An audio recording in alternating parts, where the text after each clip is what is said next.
ആദ്യം സേവാഗ് ബാറ്റിംഗ് പ്രകടനത്തിൽ നിശബ്ദനായി നിന്നു. വരാനിരിക്കുന്ന കൊടുങ്കാറ്റിന്റെ സൂചനയായിരുന്നു ഇത്. പിന്നീട് ബോളർ ആരെന്ന് നോക്കാതെ സച്ചിൻ സ്കോറിംഗ് തുടങ്ങി. എങ്കിലും കരുതലോടെയുള്ള ഇന്നിംഗ്സ്. ഗ്രെയിം സ്വാനെയും കോളിംഗ്വുഡിനെയും ആൻഡേഴ്സിനെയും പലവട്ടം സച്ചിൻ അതിർത്തി കടത്തി. അതോടെ അച്ചടക്കത്തോടെ നിന്ന ഇംഗ്ലണ്ട് ഫീൽഡിംഗ് ചിതറി. കോളിംഗ്വുഡിന്റെ പന്ത് മിഡ് വിക്കറ്റിലൂടെ പറത്തിയായിരുന്നു അർദ്ധ സെഞ്ചുറി. പിന്നീട് ബ്രസ്നനെ ഫൈൻ ലെഗിലെ ബൗണ്ടറി കടത്തി സെഞ്ചുറി.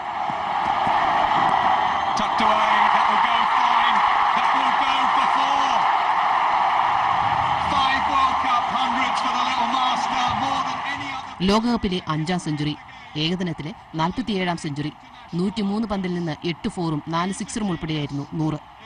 ലോകകപ്പിൽ 4 സെഞ്ചുറികളുമായി പോണ്ടിംഗ്, ഗംഗുലി, മാർക്വോ എന്നിവർക്കൊപ്പമായിരുന്നു സച്ചിൻ.